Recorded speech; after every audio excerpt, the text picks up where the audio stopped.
What's wrong? I was about to enter a bar to attend a New Year's party organized by Mr. Johnson, our department head, when I spotted a woman standing alone outside. That woman was Miss Smith, who had joined our department as a mid-career hire. Mr. Johnson told me that anyone who wasn't a fresh university graduate shouldn't attend. Miss Smith was in tears. Aren't mid-career hires just as valid employees? I was trembling with anger.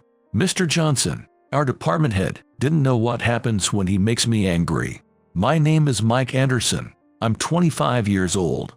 I'm a cheerful and active guy, loving camping and fishing. I'm like this now, but it wasn't always the case. It's related to my tumultuous childhood. I lost my parents in an accident when I was young and was raised in an orphanage until I started elementary school. There were enough kids in the orphanage, and I was often teased. The teachers were too busy with other kids and never paid attention to my pleas. Gradually, I became more and more closed off to others. Just when I was getting sick of those days, a savior appeared in my life. It was my mother's parents. To me, they were my grandparents, and they had come to take me in. I had never met my grandparents before, so I had no idea who they were, but my grandfather said, "You look just like our daughter. I'm so sorry we were late in coming to get you," as he hugged me while crying. My grandmother was also in tears. I was too young to understand what was happening, but I was truly happy to be able to leave the orphanage. When we arrived at their house, my grandparents smiled at me. "From today, this is your new home, Mike. We'll buy you anything you want, and you can ask for any food you'd like." That's right. Anything you want, just tell us. My grandparents were very kind to me. And then, one day, they told me about my parents. My parents had eloped from the town after facing opposition to their marriage from my grandparents. Then they got married, and I was born.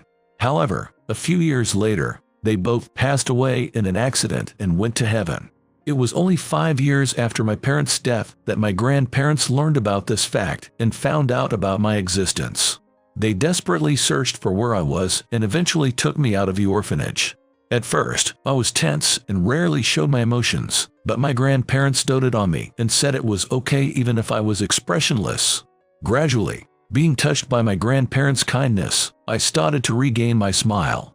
My grandfather loved the outdoors and often took me fishing on weekends. "You're good at this, Mike. You're a fishing master." My grandfather always praised me, and I came to love fishing. Nurtured by my grandparents' love, I grew up well and, on their advice, entered college. I wasn't great at studying, but I understood that gaining knowledge would be useful in life, as my grandparents taught. So, I attended for 4 years and successfully graduated. Afterward, I joined my current company, where I had the good fortune to find a job. The company I work for is a major manufacturer that produces and distributes parts for cars and bicycles. I was assigned to the accounting department, where I could use the knowledge I had studied in college. As the name suggests, accounting is the department that manages the company's finances. I had studied computer skills and bookkeeping in college, but it turned out to be challenging in practice. 3 years into my job, I was working hard, but I was lucky to be blessed with kind colleagues and peers. "Mike, you should do it like this," they would advise. My senior colleague, sitting 2 seats away, Ms. Wilson, was always kind enough to help me when I didn't understand something. "I see. Got it. Thank you so much." I had been saved by Ms. Wilson many times. However, there was someone in accounting who didn't think highly of me.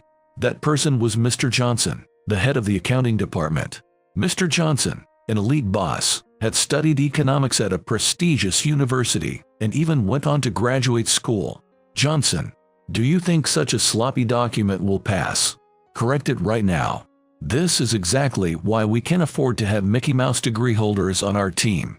Mr. Johnson shouted loud enough for the whole office to hear. Taking the documents he threw at me, I returned to my desk and tried to find what was wrong, but I couldn't find any mistakes. Then, Miss Wilson came over and helped me review the document. Miss Wilson shook his head in confusion. "It's properly made. There are no mistakes." "What? So, it's true." Mr. Johnson would never be satisfied, no matter how perfect the documents I prepared were. The reason was simply that I hadn't graduated from a prestigious university. That's how Mr. Johnson looked down on me. Having no choice, I decided to have Ms. Wilson submit the documents to Mr. Johnson. As expected, Mr. Johnson accepted the documents from Ms. Wilson without any issue. All I could do was sigh. Then, Mr. Johnson called me over. With heavy steps, I approached Mr. Johnson's desk and was handed a massive stack of documents. Shred these documents. Even someone as incompetent as you can handle this simple task, right? Understood. I received the documents, my gaze downturned. I didn't want to say anything unnecessary. Who knows what Mr. Johnson might retort with. I decided to just do whatever Mr. Johnson asked, even if it was just menial work. But as I was carrying the documents to the shredder in the photocopy room, Mr. Johnson threw another sarcastic remark my way. "We don't need a third-rate university grad like you in this department." I continued to ignore the voice coming from behind me. I couldn't comprehend why Mr. Johnson was so persistently hostile towards me. I had continued to work hard, hoping that as I became more competent at my job, Mr. Johnson's disdain would subside. However, even after 3 years, his sarcasm and disdain seemed only to worsen. Entering the photocopy room, I methodically fed each document into the shredder. My sole consolation was the thought of the upcoming Saturday.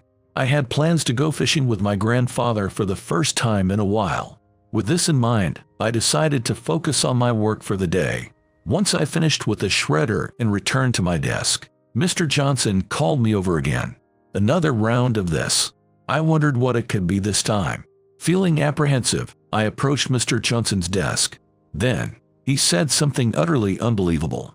"Get these documents organized by Monday." I couldn't believe my eyes when I saw the sheer volume of documents Mr. Johnson had handed me. It was an enormous task, clearly impossible to complete in just one day. And today was Friday, meaning I would have to work through the weekend. I involuntarily made a displeased face, which Mr. Johnson noticed. He looked at me quizzically and said, "What? You can't do it. If you can't handle the tasks I give you, maybe you should just quit." His words drew the attention of my colleagues, who all turned to look at me. Clenching my teeth, I managed to muster a "yes, I can do it," took the documents, and headed back to my desk. Mr. Johnson laughed loudly as I walked away. I was determined not to give up. As I began sorting through the documents, Mrs. Johnson, who sat next to me, offered her help with a kind voice. "Anderson, let me help you with this. It's impossible to manage all these documents alone." She then took some papers from my desk to assist me. However, Mr. Johnson's loud voice soon echoed across the room. "Incompetent Anderson, always causing trouble for others," he sneered. I looked over at Mr. Johnson, but she ignored his comments and continued working, whispering to me, "Ignore what Mr. Johnson says." Thanks to Mrs. Johnson's help, we made significant progress, but there was still much to do. I had no choice but to work on Saturday. "Thank you so much for today. You were a big help." I thanked Mrs. Johnson as she prepared to leave at the end of the day. She smiled back warmly. "We're colleagues, after all. It's only natural to help. Mr. Johnson is just too pushy." When I got home, where my grandparents were waiting, my grandfather greeted me excitedly. "Tomorrow, I'm going fishing with Mike for the first time in a while, so I went and bought this." He was excitedly showing me a new fishing rod, the latest model I had always wanted. "Let's catch a big one with this." Nearby, my grandmother listened to our conversation with a tender smile. I looked down. "Grandpa, I'm sorry. I have to go to work tomorrow." My grandparents looked surprised at my words. Fearing I had saddened him, I cautiously looked up at my grandfather. However, he looked straight into my eyes and said quietly, "I see. Mike, you become a fine adult. If it's for work, it can't be helped. We'll go another day." I felt terribly guilty for disappointing my grandfather. Sensing my feelings, he smiled and said, "Mike, don't worry about it. The fish aren't going anywhere." I felt comforted by my grandfather's kindness. The next day, although it was Saturday, I got up early as usual to prepare for work. I went down to the living room, trying not to wake my sleeping grandparents, and was greeted by a wonderful smell. As I entered the living room, I saw my grandfather reading the newspaper on the sofa, and my grandmother had prepared a delicious breakfast on the dining table. They had gotten up early knowing I had to work on Saturday. "You need to eat something nutritious to get through the workday. My grandmother said with a smile. Do your best at work today. We might only be able to support you in spirit. Thank you. I expressed my heartfelt gratitude to my grandparents. After enjoying a delicious breakfast, I headed to the office. Given it's Saturday, the trains and roads are less crowded. When I arrived in front of the company, I noticed a woman standing in front of the building, writing notes in a notebook. She seemed to be about my age, with her long black hair tied back, wearing a suit. I wondered what she was doing. Curious, I decided to approach her. Is there something wrong? The woman looked startled upon seeing me. Oh, are you an employee of this company? Yes, I am, I replied. She seemed panicked and accidentally dropped her pen. I picked up the pen and handed it back to her. I'm sorry. Thank you so much. My name is Emily Smith. Starting Monday, I'll be working in the accounting department of this company. I came here today to check the location. Miss Smith explained. Oh, is that so? I'm also in the accounting department. I look forward to working with you from Monday. Upon hearing this, Smith said goodbye and left. I thought to myself that she seemed like a very conscientious person. As I entered the office, thanks to Ms. Wilson's help yesterday, I was able to finish the work in just a few hours. I decided to buy a cake for my grandparents and headed home. The next day when I went to work, I saw Ms. Wilson trying to move a desk all by herself, looking quite busy. I quickly placed my bag on my desk and went to help Ms. Wilson. Hey Mike, thanks for the help. We've got a new mid-career hire starting today. She's a high school graduate, so I'm hoping she doesn't get on Mr. Johnson's bad side. Miss Wilson remarked with a look of concern. So, Miss Smith is a high school graduate, but she seems sincere, so I'm sure she'll manage. I thought optimistically. However, it wasn't long before I realized this assumption was a bit naive. A while later, Mr. Johnson arrived at the office. I submitted the documents I had completed during my Saturday shift. Surprisingly, Mr. Johnson tossed them onto his desk without even looking at them. I'll check these later. Mr. Johnson seemed to be in a foul mood from the morning, causing everyone in the office to be on edge. Then Miss Smith entered the accounting department and walked over to Mr. Johnson's desk to introduce herself. I'm Emily Smith, and I'll be starting work here today, she said in a timid, quiet voice to Mr. Johnson. However, Mr. Johnson glared at her. What? Speak up. I can't hear a word you're saying. Miss Smith, looking like she was about to cry, repeated her greeting, this time louder. Mr. Johnson watched her with a snort of derision. Honestly, we didn't really need a high school graduate like you in this department, but I reluctantly agreed to take you on. Be grateful, he said. Yes, sir, Miss Smith replied meekly. Miss Smith was clearly terrified of Mr. Johnson. Everyone in the department watched the scene in stunned silence. I couldn't fathom what Mr. Johnson was thinking, treating Miss Smith like that on her first day. I was filled with anger inside. For now, you'll be the accounting department's errand runner. Once you've perfected that, then I'll teach you your actual job. I couldn't believe my ears. An errand runner in the accounting department. That was unheard of. Errand runner, Miss Smith echoed, clearly confused. And no wonder, she had joined a company mid-career to work in accounting. Mr. Johnson, growing angrier that Miss Smith hadn't responded loudly, raised his voice further. Hey, if you can hear me, respond loudly. That's how it works in the professional world. If you don't even know that, you shouldn't have joined this company. He clicked his tongue in annoyance and left the office. Miss Smith, looking on the verge of tears, was staring down at the floor. Just as I was about to go and speak to her, several colleagues, including Wilson, approached her. Don't worry about what Mr. Johnson said. We're happy to have you join us. That's right. Mr. Johnson is an expert at looking down on people. Let's prove him wrong through our work. A small smile returned to Miss Smith's face. I felt relieved. After a while, Mr. Johnson returned to the office and called me and Miss Smith. I thought he was going to dump more menial work on us, and sure enough, he came up with something unbelievable. Today, the executive vice president is coming for an inspection. Make sure every corner of the office is spotless. Understood. I exchanged glances with Miss Smith, who stood next to me, both of us in shock. Normally, cleaning staff hired by the company take care of the cleaning, so we didn't need to do it ourselves. Confused, I couldn't help but speak up. Mr. Johnson, The cleaning staff will take care of the cleaning, so I don't think we need to do it." The moment the words left my mouth, I regretted it. Mr. Johnson's face began to turn red with anger. "You're useless, so I gave you a job you can handle, and yet you dare to talk back." "Understood." Miss Smith and I began cleaning every nook and cranny of the department as directed by Mr. Johnson. By the afternoon break, we finally finished and took a moment to rest. "Mr. Anderson, I'm sorry to have dragged you into this," Emily said, looking remorseful. "It's not your fault, Miss Smith. Mr. Johnson just doesn't like that I graduated from a less prestigious university, and that's why he treats me badly. That's just how he is. So, he dislikes me because I'm a high school graduate.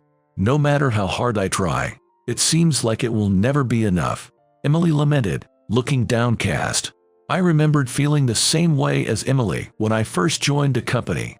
"No, I believe that hard work will be rewarded someday. This is something my beloved grandfather used to say."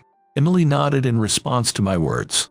After the break, we returned to the office where the executive vice president was already conducting his inspection.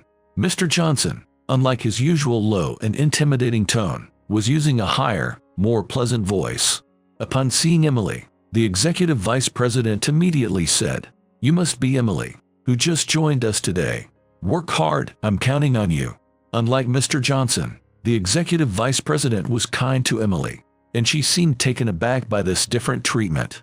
After the inspection, the executive vice president left the office. Then, Emily was seemingly called over by Mr. Johnson. Observing the situation, it appeared that Mr. Johnson was again raising his voice at Emily. "The executive vice president might have expectations of you, but I have none. Don't get the wrong idea." "Yes, sir." Her gaze falling to the floor once again. I couldn't understand why Mr. Johnson was so harsh even towards the unresisting Emily. I was beyond angry. I was shocked. Such days continued, and the seasons were turning towards spring. The office was somewhat noisy. Today, there was a New Year's party organized by Mr. Johnson after work. It's the first time Mr. Johnson is hosting a New Year's party. But I have a bad feeling about this, Miss Wilson said with a sigh. I had the same ominous feeling as Ms. Wilson. We had had drinking parties before, but never one hosted by Mr. Johnson. However, Emily seemed happy about it. "I've only been doing odd jobs every day and haven't had the chance to get close to everyone. I would be happy if I could bond with everyone at this New Year's party," she said with a smile. "Everyone is nice here. You'll surely get along well with them." Indeed. Today, even Mr. Johnson seemed to be in a good mood. "Anderson, these documents are perfect." "Thank you, sir." After 3 years at the company, I had never heard a word of approval from Mr. Johnson. Something felt off, but I hoped I was just overthinking it. Little did I know that my suspicions would later prove to be correct. When it was time to leave, I still hadn't finished the task Mr. Johnson had assigned me. "Anderson, I'm heading off first," Miss Wilson said, getting up from her desk. "I'll be there soon," I replied, rushing to finish my work. Then Emily approached me. "Let's go together, Anderson," she said with a bright smile. However, I still had work to finish. "I'll take a bit longer. Please go ahead." "Okay, I'll save you a seat," she said, leaving the office. Emily was looking forward to the party, and I didn't want to hold her up because of my delay. 30 minutes later, I finally finished my work and hurried to the izakaya. Upon arrival, I was shocked to see Emily outside the pub, her eyes red from crying. As I was about to ask Emily what happened, Ms. Wilson came out of the pub, looking like she was ready to leave. "What happened, Miss Smith?" Emily didn't respond, and Ms. Wilson, visibly angry, spoke up. "What happened? I'm so angry with Mr. Johnson. Let's go home, Emily." Then Emily, tears in her eyes, quietly said, "Mr. Johnson told me that anyone who wasn't a fresh university graduate shouldn't attend." I was stunned. How could Mr. Johnson be so cruel? Emily had been working diligently every day, even though she was unjustly assigned to menial tasks. Mid-career hires are just as valid employees. What right did Mr. Johnson have to act so high and mighty? I had reached my breaking point. Miss Wilson was trying to lead the crying Emily away, but I stopped them and made a phone call to someone who could silence Mr. Johnson. After the call, I urged them to go back into the pub. "Anderson, We can go back in there now. If we do, Mr. Johnson will just say more awful things to Emily." Miss Wilson protested, clearly confused. Emily's face turned to tears again. "I can't do this anymore. I'll quit my job." I looked intently at Emily, who was on the verge of giving up. "Miss Smith, are you really okay with quitting just like that? Haven't you endured so much up to now? If you quit, doesn't that mean Mr. Johnson wins? But, as a high school graduate, I can never get Mr. Johnson's approval." I sighed. "I have a plan. Just leave this to me." Both Ms. Wilson and Emily nodded in agreement. We entered the pub, and as expected, Mr. Johnson noticed us and raised his voice.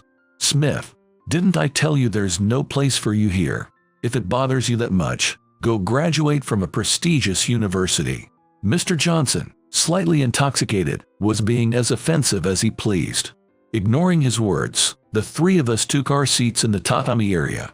Our colleagues looked on in surprise. "Hey, don't just sit down like you own the place." "Well, I'll forgive Wilson, but Smith and Anderson, why don't you two just go home together? You're a perfect match," Mr. Johnson said, half-jokingly, but no one was laughing. Then Ms. Wilson, having reached her breaking point, finally raised her voice against Mr. Johnson. "I will go home with them. Who do you think you are, Mr. Johnson? I've been patient so far, but I've had enough." Mr. Johnson, tipsy, was taken aback. He probably never expected the usually compliant Ms. Wilson to stand up to him. But then he quickly became angry. "What? I am the director. Who are you to defy me? If you're going to defy me, then don't bother coming in tomorrow." Mr. Johnson was spouting his usual harsh words, but everything was going as expected. I confronted Mr. Johnson with a firm tone. "Mr. Johnson, you don't have the authority to fire employees on a whim. It might be better to refrain from making such rash statements about firing staff. How dare you? I'm the director. I have the authority. It's not your place to question me. You're fired too." My colleagues, watching the scene, were visibly shocked, covering their mouths in disbelief. As everyone watched in tense silence, the door to the pub burst open, and 3 men entered. "We will not tolerate the unjust dismissal of our valuable employees." "What? The chairman?" Mr. Johnson's eyes widened in shock, rendered speechless. The pub erupted into murmurs and surprise. The man who had just entered was, in fact, the chairman of the company I worked for. Continuing loudly, the chairman declared, "And to think, you were about to fire my own grandson." "Your grandson? Sorry I'm late, Mike," the chairman said, looking at me with a smile.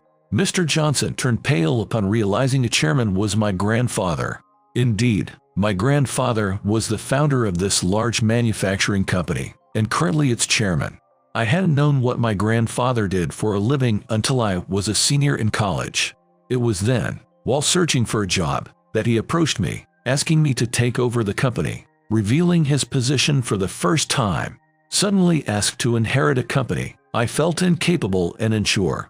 So, I decided to keep my identity a secret and blend in with the other employees until the time was right to reveal myself and build my skills. Only the executive vice president and the president knew I was the chairman's grandson.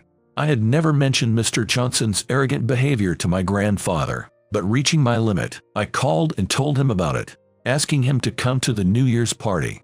My grandfather was surprised but promised to come right away.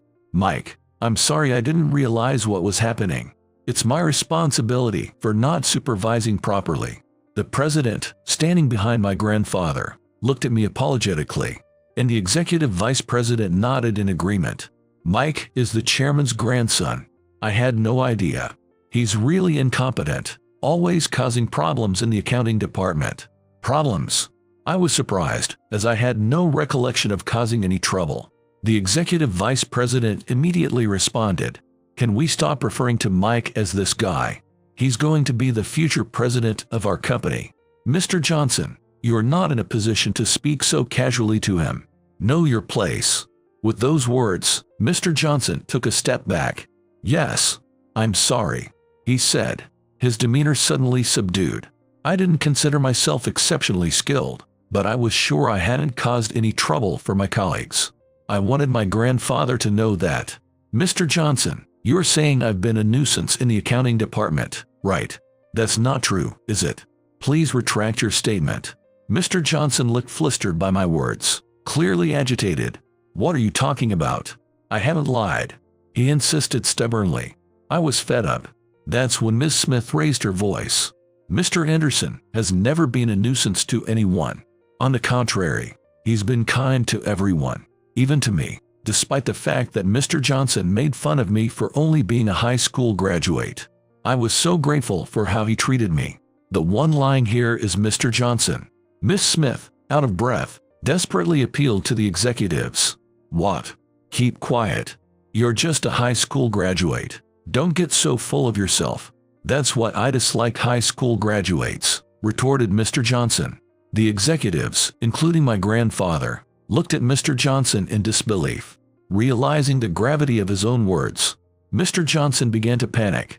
My grandfather said heavily, "You've been making such snide remarks to juniors, I see.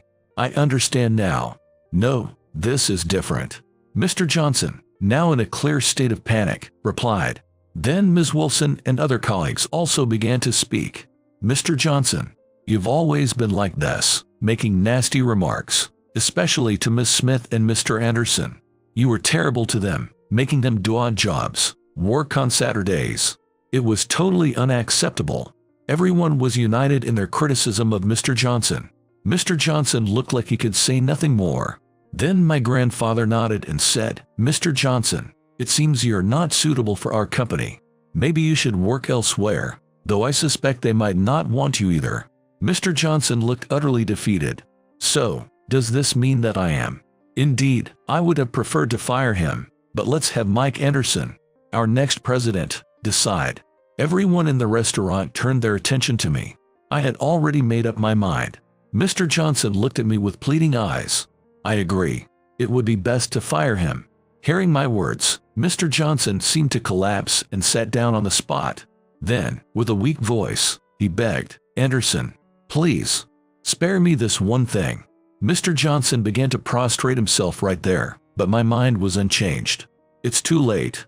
You had plenty of chances to change your behavior, didn't you? Yet, you were harsh in your words and actions towards me and Miss Smith. I simply cannot forgive that. I'm truly sorry." Despite hearing my words, it seemed Mr. Johnson couldn't give up. "Apologizing isn't just to me, right? Please give a proper apology to Miss Smith too," I said.